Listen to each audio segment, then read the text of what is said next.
Ang palabas na ito ay aking isinagawa upang malunasan ang naging problema sa ating kitchen table na maruming tingnan at ang solusyon ay aking isasagawa. Panuulin at hindi ka magsisisi. Sa aking pagsasaliksik nakita ko ito sa online seller at ito'y tinatawag na wallpaper granite style para sa kitchen tabletop. PVC waterproof oilproof ito. At ito'y aking sinubukan.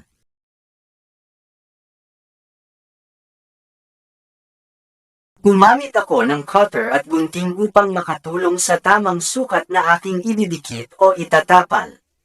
Ito'y may adhesive kaya't hindi mahihirapan ikabit.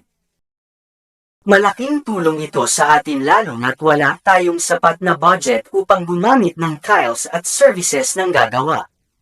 Ito'y hindi mamahalin at kayang-kaya ng ating budget. Sana nakatulong ito upang malunasan ang problema sa ating kitchen tabletop.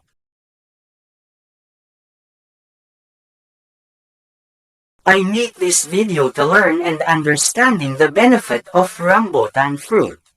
The word rambutan is derived from the Malay term rambut, which means hairy.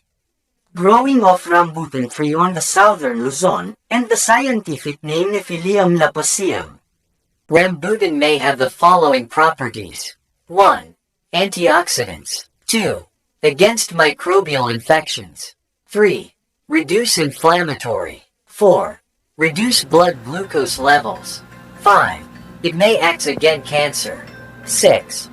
Lower blood pressure. 7. Relieve fever. 8. It may delete worms from the intestine.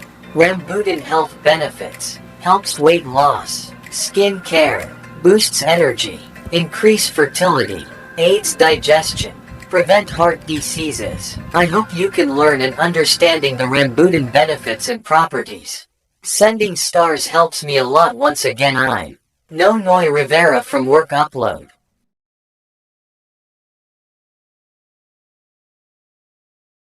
Ang palabas na ito ay aking ginawa upang matuto kung paano maglinis ng ventilador o electric fan sa tamang paraan.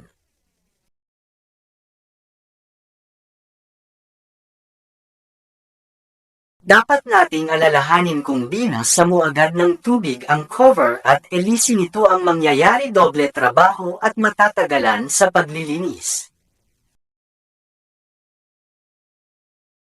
Paalala, huwag gamitin ng tubig o basahan na sobrang basa sa dahilang didikit ang alikabok at lalong mahirapan sa paglilinis. Dapat gawin: 1. Gamitan ng brush o toothbrush. 2. Pigain ang basahan na may konting sabon. 3. Lagyan ng langis para mapaganda ang ikot ng motor nito.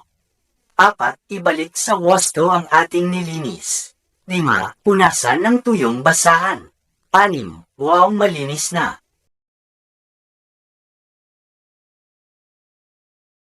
Sana nakatulong ito sa tamang paglilinis ng ventilador at huwag kalimutan mag-like, share, comment at mag-follow.